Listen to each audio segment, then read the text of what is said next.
نبی کریم صلی اللہ علیہ وسلم نے فرمایا، اللہ تعالیٰ نے کوئی بیماری ایسی نہیں بنائی جس کا علاج پیدا نہ کیا ہو، یعنی کوئی بیماری بھی لا علاج نہیں۔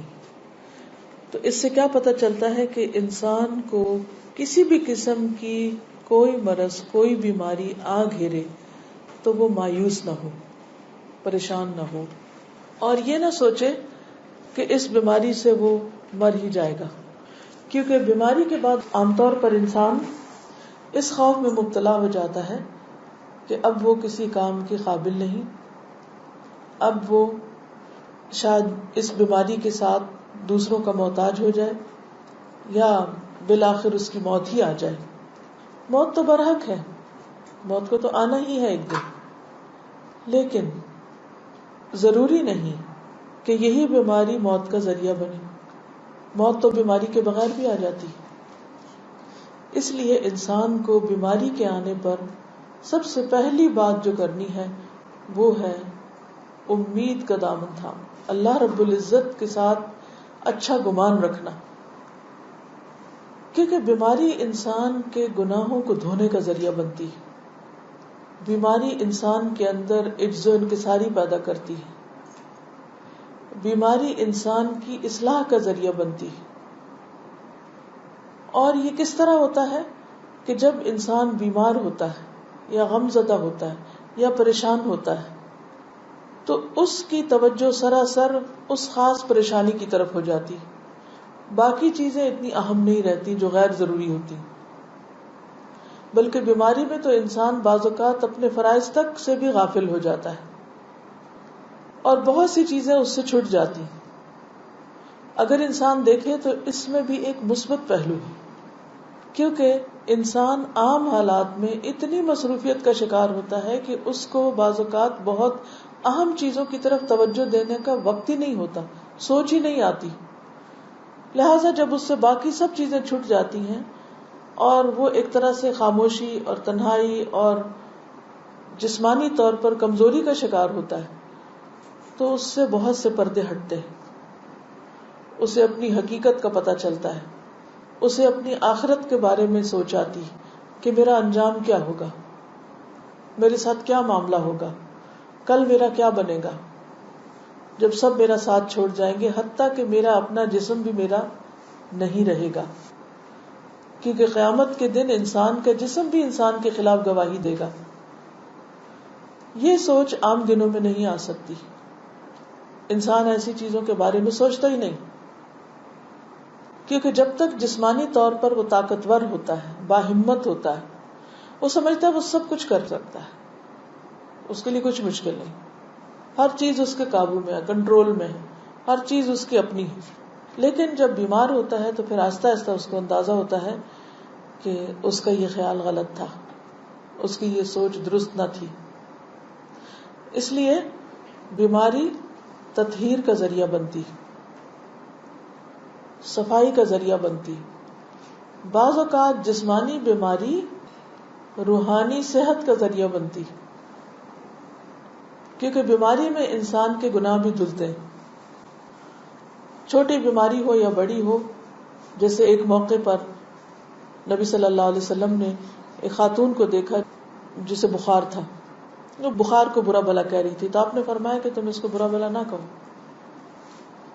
مومن کے گناہ بیماری میں اس طرح جھڑتے ہیں جیسے خزاں میں درخت سے پتے جھڑ جاتے ہیں، حتیٰ کہ مومن جب اللہ سے ملاقات کرتا ہے، یعنی بیماری کے بعد جب فوت ہوتا ہے، تو وہ اس حال میں اللہ سے ملتا ہے کہ وہ بالکل پاک صاف ہو چکا ہوتا ہے، یعنی اس کے جسم پر ایک بھی گناہ باقی نہیں ہوتا، بالکل صاف ستھرا۔ لیکن عام طور پر لوگ ایسے شخص کے بارے میں جو بہت سخت بیماری کا شکار ہو جائے بدگمانی اور وسوسے اور بری سوچ رکھتے ہیں کہ لگتا ہے کہ یہ شخص کو بہت ہی گناہگار تھا، اس لیے اس مصیبت میں پکڑا گیا ہے۔ حالانکہ مومن کے لیے وہی بیماری باعث رحمت ہوتی، وہ قطرہ قطرہ دھل رہا ہوتا ہے، اور پھر وہ تکلیف اگر وہ اس پر صبر کرے تو آخرت کے اجر اور درجوں کی بلندی کا ذریعہ بن رہا ہوتا ہے۔ لیکن عموماً انسان اس طرح سوچتا نہیں، شیطان انسان کو مایوس کرنے لگتا ہے، جہاں بیماری انسان کے لیے روحانی صحت کا ذریعہ بنتی ہے، وہاں بیماری شیطان کے وسوسوں کو مزید دعوت دینے کا ذریعہ بھی بنتی ہے، اگر اس کی سوچ مثبت نہ ہو، منفی ہو. اور منفی سوچ کیا ہوتی ہے کہ مجھ پر یہ بیماری کیوں آ گئی، اور اٹس ناٹ فیئر، میرے ساتھ ایسا نہیں ہونا چاہیے، یا بچے کے ساتھ ایسا کیوں ہو گیا. تو بہت سی چیزیں ایسی ہوتی ہیں کہ جو انسان کو اس حد تک پریشان کر دیتی ہیں کہ انسان کے ایمان کے جانے کا بھی اندیشہ ہوتا ہے. تو سب سے پہلی بات تو یہ کہ انسان پر جب کوئی بیماری آئے تو وہ کیا سوچ رکھے کہ اس بیماری کا علاج موجود ہے.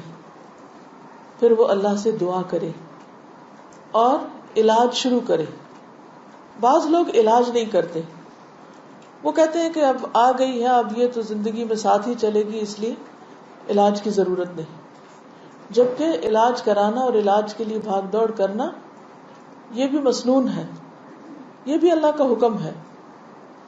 ایک انصاری صحابی سے مروی ہے کہ ایک مرتبہ رسول اللہ صلی اللہ علیہ وسلم ایک شخص کی عیادت کے لیے تشریف لے گئے، بیمار پرسی کے لیے، جو زخمی ہو گیا تھا. نبی صلی اللہ علیہ وسلم نے فرمایا بنو فلاں کے طبیب کو بلا کر اسے دکھاؤ. لوگوں نے اسے بلایا تو وہ آیا. لوگ کہنے لگے یا رسول اللہ صلی اللہ علیہ وسلم کیا علاج اسے کچھ فائدہ دے سکتا ہے؟ یعنی اس کو اتنے زخم آئے ہوئے ہیں، کوئی فائدہ ہے علاج کرانے کا؟ کیونکہ سب سے پہلا وسوسہ شیطان کیا ڈالتا ہے کہ تم ٹھیک نہیں ہونے کے. اور اس طرح وہ سائیکولوجیکل ایفیکٹ ایسا ہوتا ہے کہ انسان ہمت ہی نہیں کرتا کہ وہ پازیٹو سوچ سوچے اور وہ اس سے باہر نکلنے کی کوشش کرے. نبی صلی اللہ علیہ وسلم نے فرمایا سبحان اللہ، اللہ نے زمین میں کوئی ایسی بیماری نہیں اتاری جس کی شفا نہ رکھی. یہ الگ بات ہے کہ ہمیں نہ پتا ہو، لیکن شفا موجود ہے اور علاج کرانے کا بھی حکم. انس رضی اللہ عنہ سے مروی ہے کہ رسول اللہ صلی اللہ علیہ وسلم نے فرمایا اللہ نے جب بیماری کو پیدا کیا تو اس کا علاج بھی پیدا کیا، اس لیے علاج کیا کرو. یعنی بیماری بھی اللہ کے اذن سے آتی ہے اور شفا بھی اللہ کے اذن سے ہوتی ہے. دونوں چیزیں اللہ سبحانہ وتعالی ہی کی طرف سے. لہذا ہمیں اگر اللہ کے اذن سے بیماری آئی ہے تو اللہ کے اذن سے شفا کو دعوت دینی چاہیے کہ اللہ تو مجھے شفا دے. دعا بھی کرے اور دوا بھی کرے.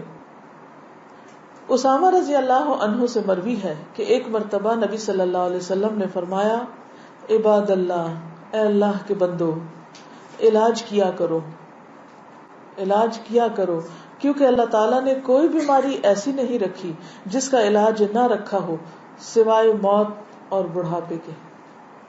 یعنی بڑھاپے کے بعد انسان جوان نہیں ہو سکتا، وہ پہلے والی طاقت نہیں آ سکتی، اور موت تو موت ہے، وہ تو آنی ہی ہے، چاہے کوئی صحت مند ہو یا بیمار ہو. لیکن